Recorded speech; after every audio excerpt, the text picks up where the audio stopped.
जय श्री कृष्णा। राधे राधे। आज फाल्गुन महीने का पहला सोमवार है। सोमवार का दिन भगवान शिव को समर्पित होता है। आज इस वीडियो में हम सोमवार व्रत की कथा सुनेंगे, भगवान शिव की कहानी सुनेंगे और फाल्गुन महीने के पहले दिन का अध्याय भी सुनेंगे। सबसे पहले सुन लेते हैं सोमवार व्रत की कथा। बोलिए शंकर भगवान की जय हो, पार्वती माता की जय हो। प्राचीन काल की बात है। एक गांव में एक साहूकार रहता था। साहूकार बहुत अमीर था। उसके घर में बहुत धन दौलत थी, लेकिन उसके कोई भी संतान नहीं थी। साहूकार इस बात को लेकर बहुत चिंतित रहता। वह साहूकार भगवान शिव का परम भक्त था। भगवान शिव को प्रसन्न करने के लिए हर सोमवार का व्रत करता। व्रत के दौरान भगवान शिव और माता पार्वती की पूजा करता। शाम के समय प्रदोष काल में शिवलिंग पर दीपक जलाता। साहूकार की इस पूजा अर्चना को देखकर माता पार्वती उस पर प्रसन्न हो गई और उन्होंने भगवान शिव से कहा, हे प्रभु, यह साहूकार आपका परम भक्त है। हर सोमवार को विधि विधान से आपकी पूजा करता है और व्रत करता है। मुझे ऐसा लगता है कि आपको उसकी मनोकामना पूरी करनी चाहिए। जब भगवान शिव ने माता पार्वती की ये बात सुनी तो वे कहने लगे, हे गौरी, ये संसार एक कर्म क्षेत्र है। जैसे एक किसान अपने खेत में बीज बोता है, कुछ समय के बाद उसे एक पेड़ मिलता है, उसी तरह संसार में हर व्यक्ति जैसा कर्म करता है उसे वैसा ही फल प्राप्त होता है। भगवान शिव ने कहा, गौरी, इसके कर्मों के अनुसार इसके भाग्य में संतान सुख नहीं है। लेकिन माता पार्वती नहीं मानी। उन्होंने भोले भंडारी से दोबारा आग्रह किया और कहने लगी, हे नाथ, आप जो कह रहे हैं बिल्कुल सच है, लेकिन फिर भी आपको इसकी मनोकामना पूरी करनी चाहिए। यह आपका परम भक्त है। अगर आप अपने भक्तों की इच्छा को पूरा नहीं करेंगे तो आपके भक्त आपकी पूजा आराधना ही क्यों करेंगे। माता पार्वती के बार बार आग्रह करने पर भगवान शिव ने कहा, यह साहूकार बहुत धनवान है। इसके कोई औलाद नहीं, कोई पुत्र नहीं, इसीलिए सदैव चिंतित रहता है। इसके भाग्य में संतान योग नहीं, पर तुम्हारे कहने पर मैं इसे पुत्र प्राप्ति का वरदान देता हूँ। लेकिन वह पुत्र केवल 12 वर्षों तक जीवित रहेगा। भगवान शिव ने रात्रि में साहूकार को सपने में दर्शन दिए और कहा कि उसे जल्दी ही पुत्र रत्न की प्राप्ति होगी। लेकिन उसका पुत्र दीर्घायु नहीं, बल्कि 12 वर्ष में ही उसकी मृत्यु हो जाएगी। यह बात को सुनकर साहूकार प्रसन्न भी हुआ और दुखी भी हुआ। लेकिन साहूकार ने भगवान शिव की पूजा अर्चना और व्रत करना नहीं छोड़ा। पहले की तरह ही व्रत और पूजा करता रहा।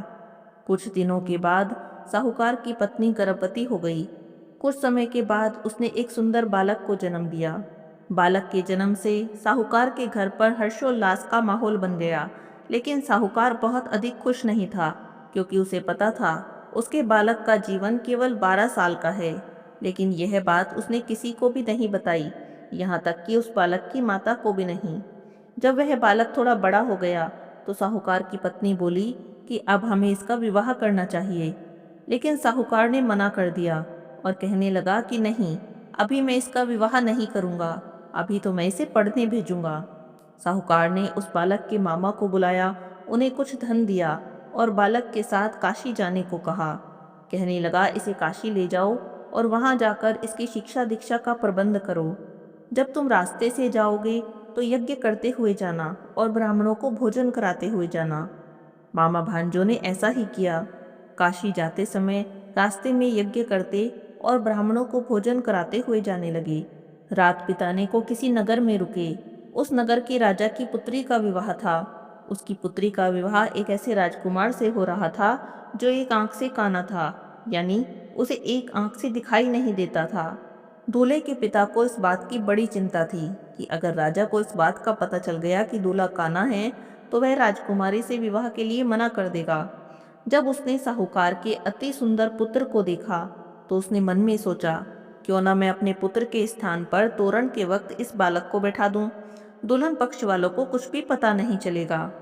दूल्हे के पिता ने साहूकार के पुत्र को इस बात के लिए राजी कर लिया। साहूकार के पुत्र ने दूल्हे के कपड़े पहने और घोड़े पर चढ़कर तोरण की रस्म को पूरा कर लिया। तोरण के बाद जब फेरों की बारी आई तो दूल्हे के पिता ने सोचा, क्यों ना फेरों का काम भी इसी से करा लूं। तो उसने साहूकार के पुत्र से अनुरोध किया कि वह दुल्हन के साथ फेरे ले ले और विवाह संपन्न हो जाए तो यह बात किसी को न बताए। यह बात सुनकर तो मामा राजी हो गया, लेकिन साहूकार के बेटे को यह बात अच्छी नहीं लगी। उसे लगा कि ये तो राजकुमारी के साथ धोखा हो गया। जब उसका विवाह हो गया तो उसने राजकुमारी की चुनरी पर लिख दिया कि तुम्हारी शादी मुझसे हुई है, लेकिन जिसके साथ तुम्हें विदा करेंगे वह एक आंख से काना है। मैं तो काशी पढ़ने जा रहा हूँ। जब राजकुमारी ने अपने कपड़ों पर ऐसा लिखा पढ़ा तो उसने राजकुमार के साथ जाने से मना कर दिया और अपने पिता से कहने लगी, यह मेरा पति नहीं, मेरा पति तो शिक्षा ग्रहण करने काशी गया है। यह बात पूरे नगर में फैल गई तो मजबूरी में दूल्हे के पिता को सारी बात बतानी पड़ी। इधर दुल्हन के पिता ने अपनी बेटी को भेजने से मना कर दिया। मामा भांजे दोनों काशी पहुंच गए।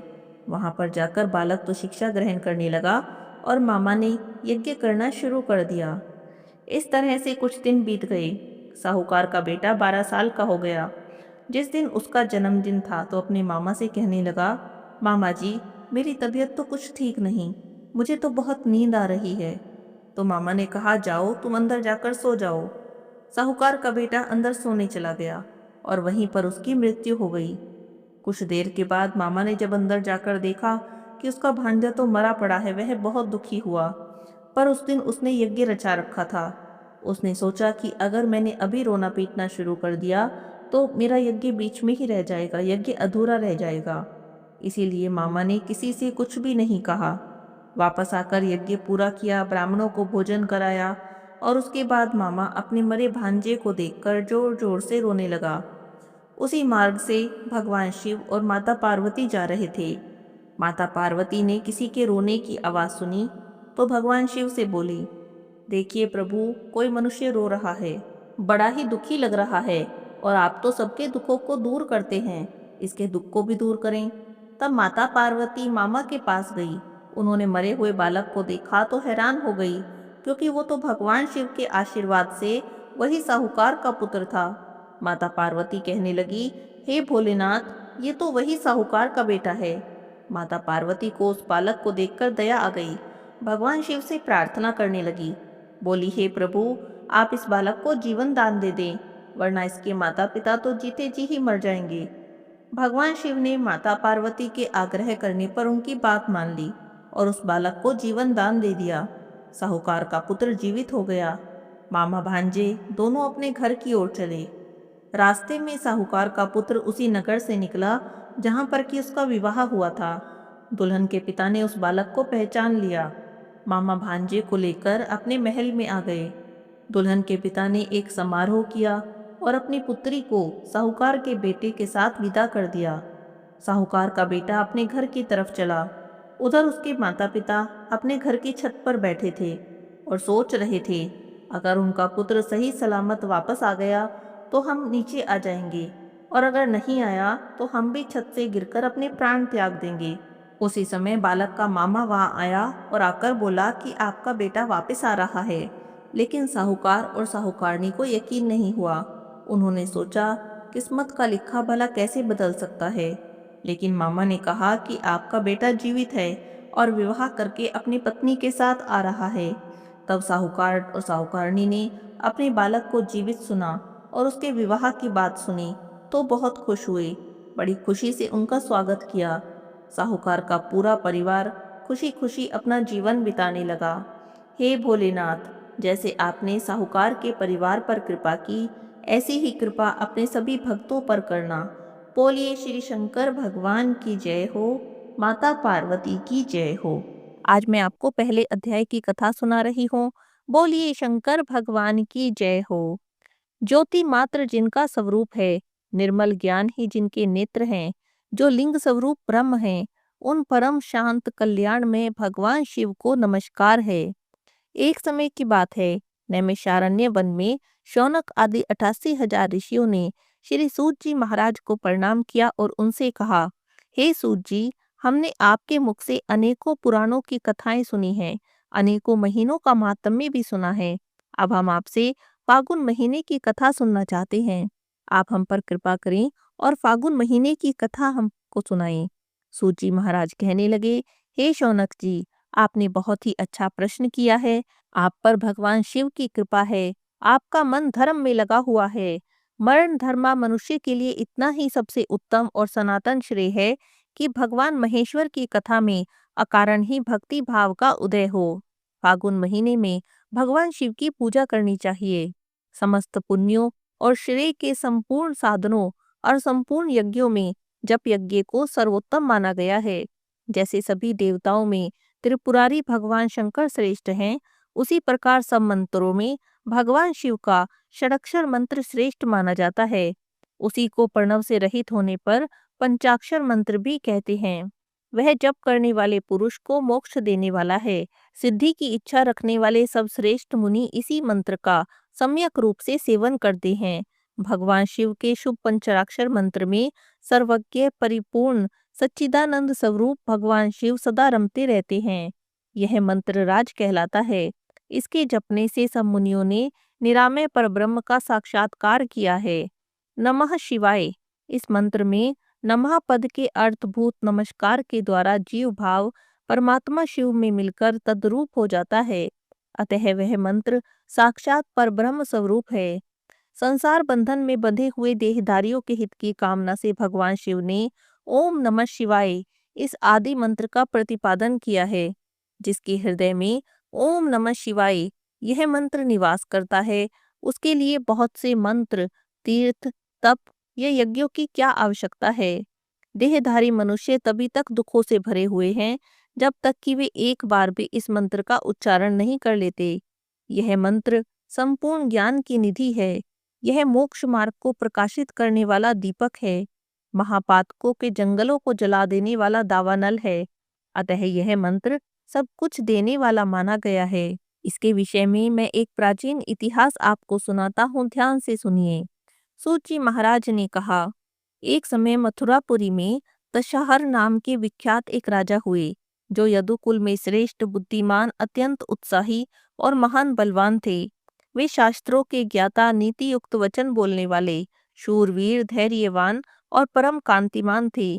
अनेक शास्त्रों के तात्पर्य को जानने में राजा ने कुशलता प्राप्त की थी। वे उदार, रूपवान, तरुण और शुभ लक्षणों से सुशोभित होते थे। उन्होंने काशीराज की पुत्री कलावती के साथ विवाह किया था। विवाह कर घर आने पर रात्रि में पलंग पर बैठी हुई उस स्त्री को राजा ने अपने पास बुलाया। राजा के बुलाने पर भी वह उनके पास नहीं आई। तब राजा ने बलपूर्वक उनका हाथ पकड़ना चाहा। यह देखकर रानी बोली, महाराज, मैं कारण का ज्ञान रखने वाली हूँ और व्रत में तत्पर हूँ। आप मेरा स्पर्श न करें। आप तो धर्म अधर्म को जानते हैं, अतः आप मेरे ऊपर बल प्रयोग न करें। पति पत्नी में प्रेम पूर्वक जो समागम होता है, वही एक दूसरे की प्रसन्नता को बढ़ाने वाला होता है। ऐसा कहकर रानी ने राजा को बहुत समझाने की कोशिश की, लेकिन राजा ने उनकी कोई भी बात नहीं मानी। उन्होंने रानी को स्पर्श किया।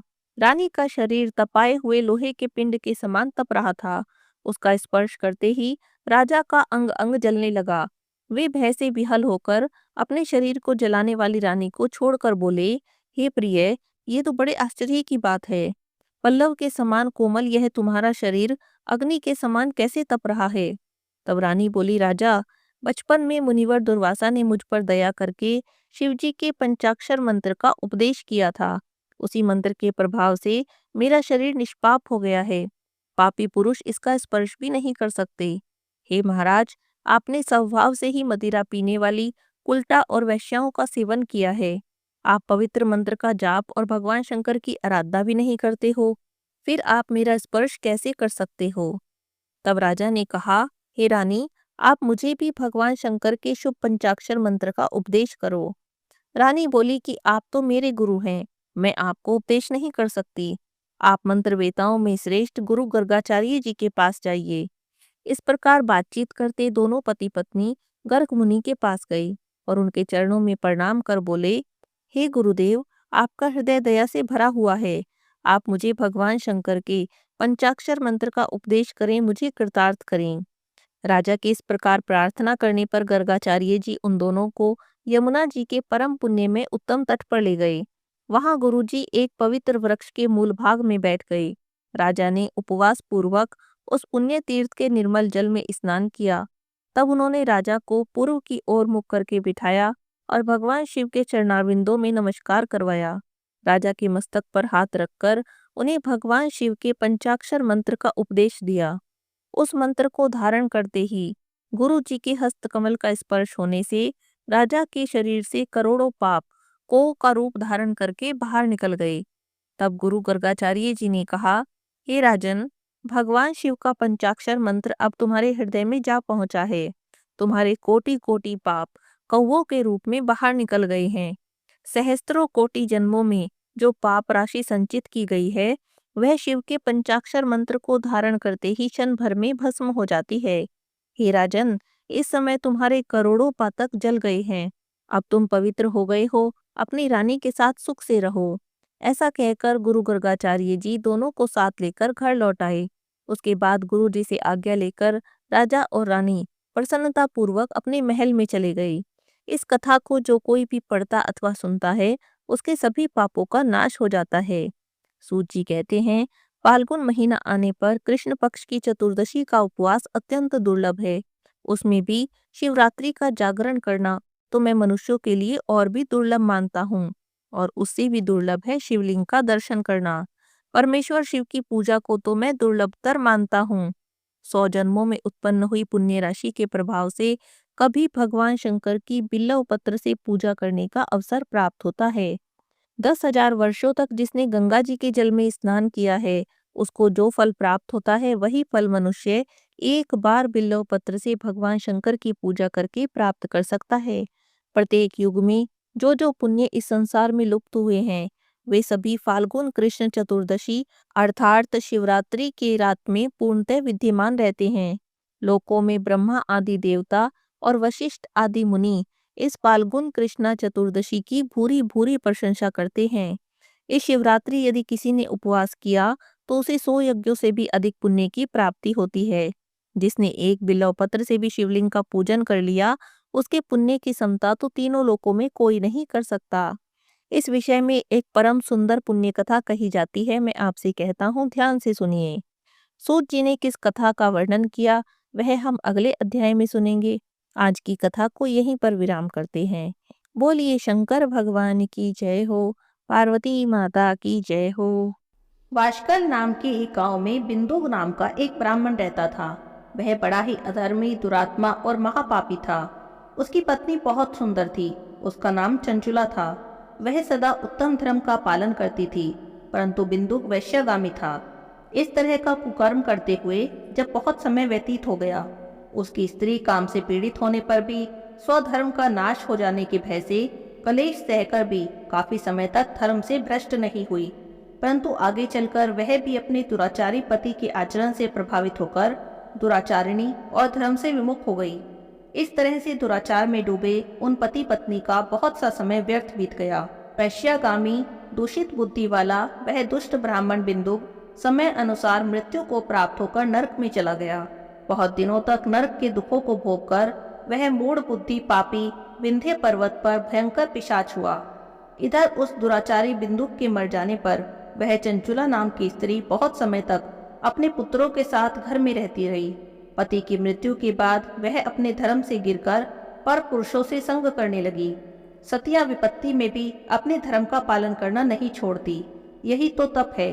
तप कठिन तो होता है, लेकिन इसका फल बहुत मीठा होता है। विषयी इस सत्य को नहीं जानता, इसीलिए विषयों के विष फल का स्वाद लेते करता है। एक दिन देव योग से किसी पुण्य पर्व के आने पर वह अपने भाई बंधुओं के साथ गोकर्ण क्षेत्र में गई। उसने तीर्थ के जल में स्नान किया और बंधुजनों के साथ इधर उधर घूमने लगी। घूमते घूमते वह एक देव मंदिर में गई। वहां उसने एक ब्राह्मण के मुख से भगवान शिव की परम पवित्र और मंगलमयी कथा सुनी। कथावाचक ब्राह्मण कह रहे थे कि जो स्त्रियां व्यभिचार करती हैं, वे मरने के बाद जब यमलोक जाती हैं, तब यमराज के दूत उन्हें तरह तरह से यंत्रणा देते हैं। वे उनके कामंगों को तप्त लोहे के दंडों से दागते हैं। तप्त लोहे के पुरुष से उसका संसर्ग कराते हैं। ये सारे दंड इतनी वेदना देने वाले होते हैं कि जीव पुकार पुकार कर कहता है कि अब ऐसा नहीं करूँगा, लेकिन यमदूत उसे नहीं छोड़ते। कर्मों का फल तो सभी को भोगना पड़ता है। देव, ऋषि, मनुष्य, इससे सभी बंधे हुए हैं। ब्राह्मण के मुख से यह वैराग्य बढ़ाने वाली कथा सुनकर चंचुला भय से व्याकुल हो गई। कथा समाप्त होने पर सभी लोग तो वहां से चले गए और कथा बाँचने वाले ब्राह्मण देवता से तब चंचुला ने कहा, हे ब्राह्मण, धर्म को न जानने के कारण मेरे द्वारा बड़ा दुराचार हुआ है। हे स्वामी, मेरे ऊपर कृपा करके मेरा उद्धार कीजिए। आपके प्रवचन को सुनकर मुझे इस संसार से वैराग्य हो गया। मुझ मूढ़ चित्त वाली पापिन को धिक्कार है, मैं निंदा के योग्य हूँ। मैं बुरे विषयों में फंसकर अपने धर्म से विमुख हो गई थी। कौन मुझ कुमार्ग में मन लगाने वाली पापनी का साथ देगा? जब यमदूत मेरे गले में फंदा डालकर मुझे बांधकर ले जाएंगे और नरक में मेरे शरीर के टुकड़े करेंगे, तब मैं कैसे उन महायातनाओं को सहन कर पाऊंगी? मैं तो सब प्रकार से नष्ट हो गई हूँ, क्योंकि मैं हर तरह के पाप में डूबी हूँ। हे ब्राह्मण, आप मेरे गुरु हैं, आप ही मेरे माता पिता हैं। मैं आपकी शरण में आई हूँ, मुझ अबला का अब आप ही उद्धार करें।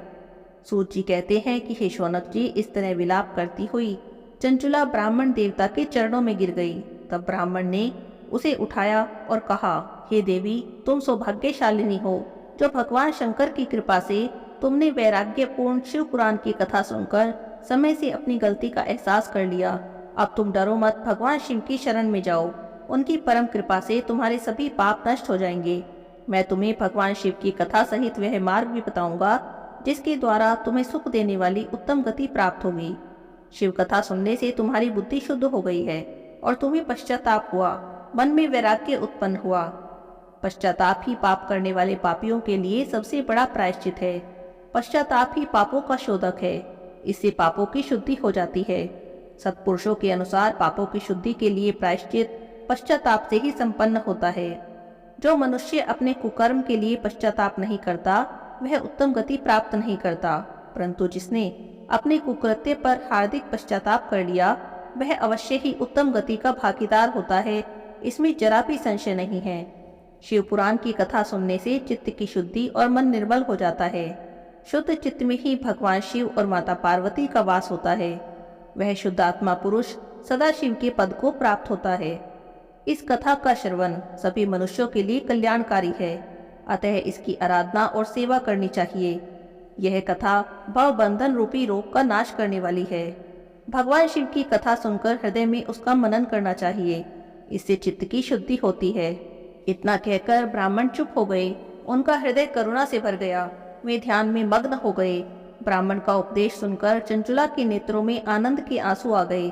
वह हर्ष भरे हृदय से ब्राह्मण देवता के चरणों में गिर गई और हाथ जोड़कर बोली, मैं तो कृतार्थ हो गई। हे ब्राह्मण, हे शिव भक्तों में श्रेष्ठ स्वामिन, आप धन्य हैं।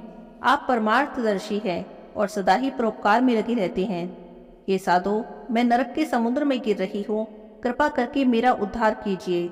जिस पौराणिक और अमृत के समान सुंदर शिव पुराण की कथा की बात आपने कही, उसे सुनकर मेरे मन में वैराग्य उत्पन्न हुआ है। उस अमृतमय शिव पुराण की कथा को सुनने के लिए मेरे मन में बड़ी श्रद्धा हो रही है। कृपा कर आप मुझे वह कथा सुनाइए। सूत जी कहते हैं, शिव पुराण की कथा सुनने की इच्छा मन में लिए चंचुला उन ब्राह्मण देवता की सेवा में वही रहने लगी। उस गोकर्ण नाम के महाक्षेत्र में उन ब्राह्मण देवता के मुख से चंचुला ने शिव पुराण की भक्ति, ज्ञान और वैराग्य बढ़ाने वाली और मुक्ति देने वाली परम उत्तम कथा को सुना, जिसे सुनकर वह कृतार्थ हो गई। उसका चित्त शुद्ध हो गया। वह अपने हृदय में भगवान शिव के सगुण रूप का चिंतन करने लगी। वह सदैव शिव के सच्चिदानंदमय स्वरूप का स्मरण करती थी। अपना समय पूरा होने के बाद चंचुला ने बिना किसी कष्ट के अपने शरीर को त्याग दिया। उसे लेने के लिए एक दिव्य विमान वहां पहुंचा। वह विमान शोभा साधनों से सजा था, शिव गणों से सुशोभित था। चंचुला विमान से शिवपुरी में गई। उसके सारे पाप नष्ट हो गए थे। वह दिव्यांगना हो गई थी। वह गौरांगी देवी मस्तक पर अर्धचंद्र का मुकुट और अन्य दिव्य आभूषण पहने शिवपुरी में पहुंची। वहां उसने सनातन देवता त्रिनेत्रधारी भगवान महादेव को देखा। सभी देवता उनकी सेवा में भक्ति भाव से उपस्थित थे। उनके अंगों की कांति करोड़ों सूर्यों के समान प्रकाशित हो रही थी। 5 मुख, हर मुख में 3-3 नेत्र थे।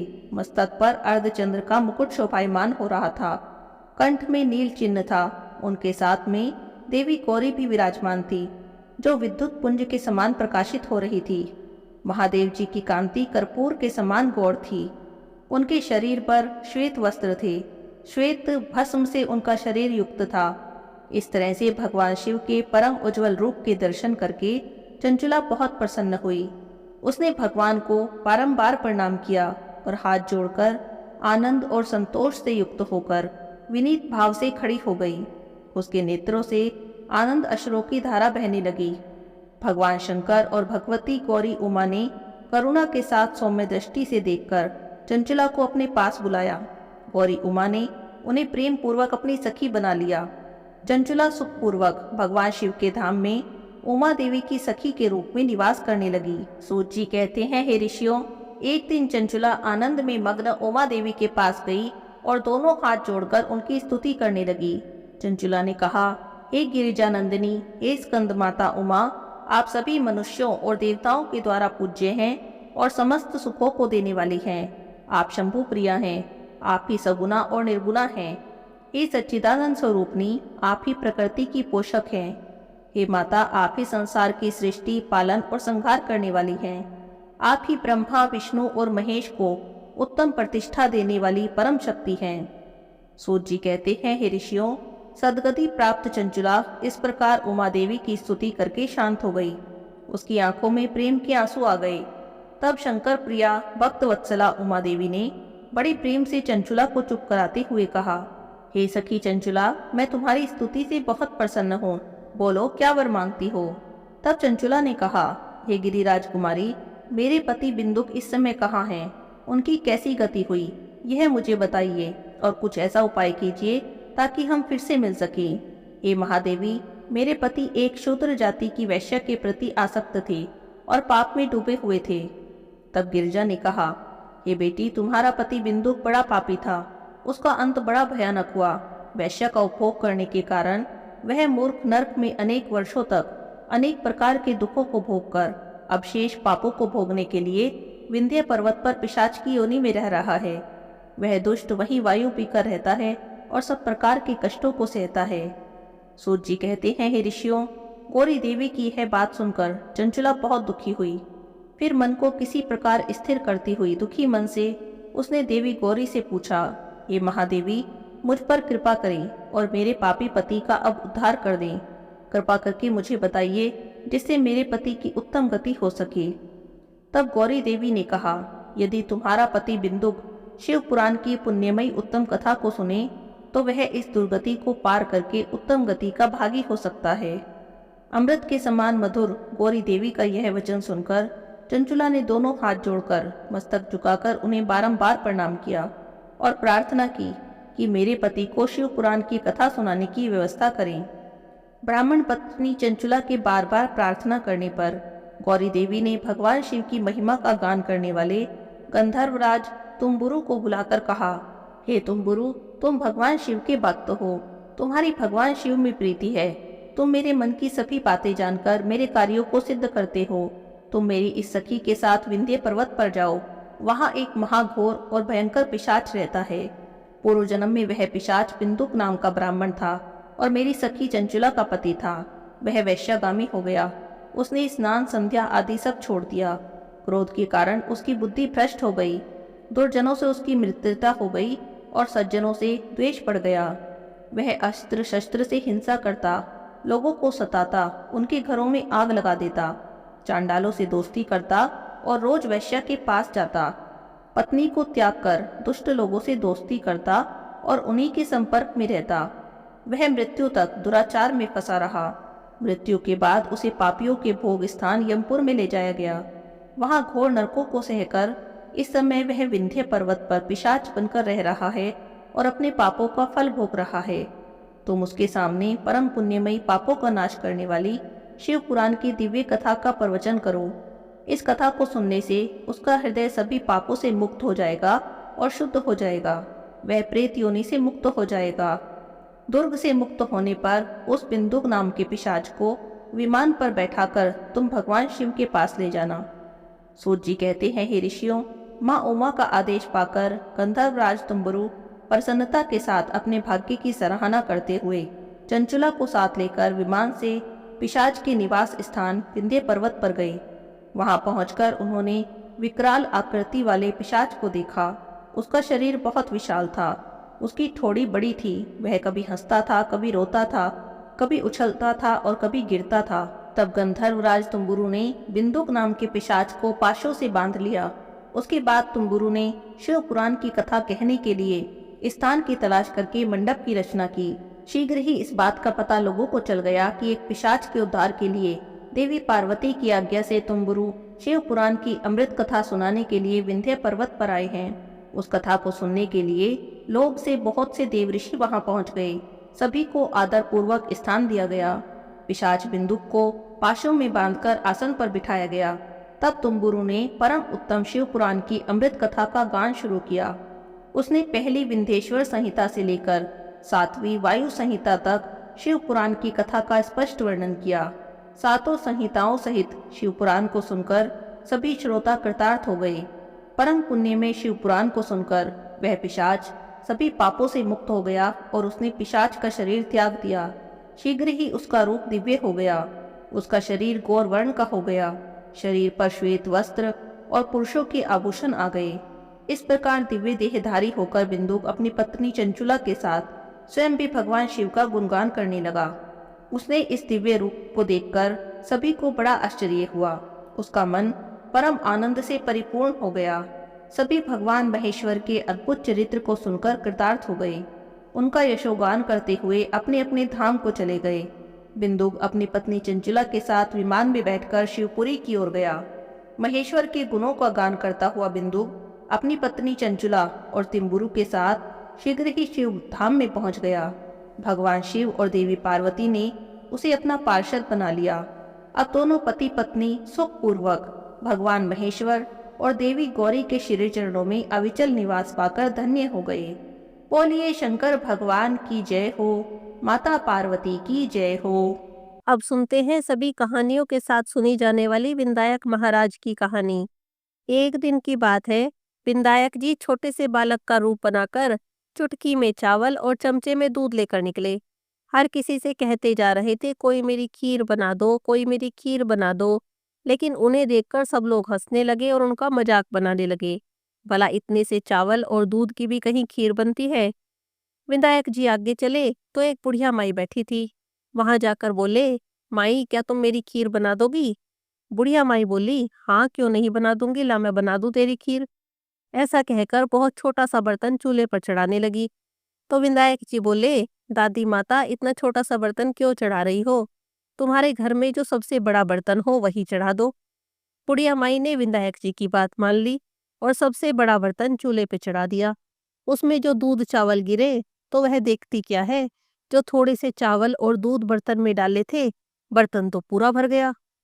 विनायक जी बोले, दादी जी मैं अभी नहा कर आता हूँ, तुम खीर बनाकर तैयार रखना। विनायक जी तो नहाने चले गए, उधर खीर बनकर तैयार हो गई। बुढ़िया माई के जो पोते पोती थे खीर देखकर खीर खाने को रोने लगे।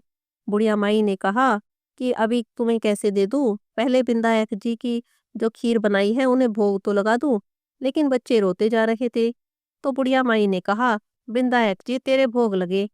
ऐसा कहकर चूल्हे में थोड़ी सी खीर डाली और कटोरी भर भर के खीर बच्चों को दे दी। बुढ़िया माई की पड़ोसन ऊपर से देख रही थी। बुढ़िया माई ने सोचा, अगर इसे खीर न दी तो चुगली कर देगी। एक कटोरा भर के खीर उसे भी दे दी। उधर बुढ़िया माई के बेटे की बहू ने भी चुपके से एक कटोरा खीर खा ली और कटोरा चक्की के नीचे छुपा दिया। विनायक जी तो अभी भी नहाकर नहीं आए थे। बुढ़िया माई को भी भूख लगने लगी तो उसने भी एक कटोरा खीर खा ली। किवाड़ के पीछे बैठकर कहने लगी, विनायक जी महाराज थारे भोग लगे। ऐसा कहकर उसने खीर खाना शुरू कर दिया। बुढ़िया माई जो खीर खाकर उठी तो इतने में विनायक जी भी नहाकर आ गए। बुढ़िया माई कहने लगी, आओ विनायक जी महाराज, लो खीर खा लो, मैं तो तुम्हारी ही राह देख रही थी। विनायक जी बोले, दादी जी मैंने तो खीर पहले ही खा ली। बुढ़िया माई पूछने लगी, तुमने कब खाई? विनायक जी बोले, जब तुम्हारे पोते पोती ने खीर खाई तब मेरा पेट भर गया। जब पड़ोसन ने खाई तब भी खाई। जब तेरी बहू ने खाई मैंने तब भी खीर खाई। और अब तूने खाई तो मेरा तो पेट ही भर गया है। बुढ़िया माई बोली, बेटा तेरी सारी बात सच है, पर बहू बेचारी का नाम ना ले, वो तो सुबह से काम में लगी है, उसने खीर ना खाई। तो विनायक जी बोले, चक्की के नीचे देख, झूठा कटोरा पड़ा है। तूने कम से कम मेरे भोग तो लगाया, वो तो बिना भोग लगाए खा गई। बुढ़िया माई बोली, बेटा घर की बात है, घर में रहने दे, अब बता बची खीर का क्या करूं? विनायक जी बोले, सारी नगरी को जिमा दे। बुढ़िया माई नगरी में न्योता दे आई। सारी नगरी जिमा दी। खीर का बर्तन तो फिर भी पूरा भरा था। बात फैलते फैलते नगर के राजा तक पहुंच गई कि बुढ़िया माई के घर में तो खीर का ऐसा बर्तन है, कितनी खीर बांट लो वो खाली नहीं होता। राजा जी ने वो खीर का बर्तन अपने महल में मंगा लिया। ऐसा बर्तन तो राजा महाराजाओं के यहाँ होना चाहिए। लेकिन जैसे ही वो बर्तन महल में आया, खीर में तो कीड़े मकोड़े पड़ गए। खीर से दुर्गंध आने लगी। अब राजा ने बुढ़िया बुलवा ली और बोले, बुढ़िया माई, ये सब क्या है? तेरे घर में तो खीर में महक आवे है, हमारे घर में दुर्गंध आने लगी। जा, ये अपना बर्तन वापस ले जा, हम ये बर्तन तुझे देते हैं। बुढ़िया माई कहने लगी, राजा जी, अगर आपको देना होता तो आप मुझे पहले ही दे देते। मुझे तो विनायक जी ने कृपा करके ये बर्तन दिया है। बुढ़िया माई भिगुन्ने को अपने घर में वापस ले आई। बुढ़िया माई के घर आते ही खीर फिर से सुगंधित हो गई। बुढ़िया माई विनायक जी से पूछने लगी, विनायक जी, इस बची हुई खीर का क्या करूं? विनायक जी बोले कि अपने झोपड़ी में कोने में गाड़ दे। जब सुबह उठकर खोदेगी तो वहां पर तुझे धन के 2 घड़े मिलेंगे। और इतना कहकर विनायक जी तो जाने लगे। बुढ़िया माई बोली, विनायक जी, तुम इतना धन तो दे रहे हो, पर इस टुट्टी सी झोपड़ी में इतने सारे धन का मैं करूंगी क्या? विनायक जी जाते जाते झोपड़ी की लात मार गए। झोपड़ी की जगह पर महल खड़ा हो गया। सुबह सवेरे बुढ़िया माई उठी तो बुढ़िया माई की बहू फावड़ा लेकर पूरा घर खोदने लगी। उसे तो धन का लालच आ रहा था। विनायक जी कहकर गए थे धन के 2 घड़े मिलेंगे। उसने पूरा घर खोद डाला लेकिन उसे कुछ नहीं मिला। तो बहू को बहुत गुस्सा आया। सासू जी से बोली, सासू जी, तुम्हारे विनायक जी तो झूठे हैं। सासू जी बोली, बहू, मेरे विनायक जी झूठे ना हो सकते, ला जरा मैं देखूं। वो जो खोजने चली तो उसे 2 धन के घड़े मिल गए। तो बहू कहने लगी, सासू जी, विनायक जी तो सच में सच्चे हैं। बुढ़िया माई बोली, हाँ बहू, विनायक जी तो सच में सच्चे हैं। वे तो भावनाओं के भूखे हैं। जो जैसी भावना से काम करता है उसे फल भी वैसा ही देते हैं। हे विनायक जी महाराज, जैसे बुढ़िया माई को दिया सबको देना, सबकी मनोकामना पूरी करना। जो इस कहानी को सुन रहे हैं उनकी सभी इच्छाएं पूरी कर देना, उनके सभी कष्टों को हर लेना। बोलिए विनायक जी महाराज की जय हो।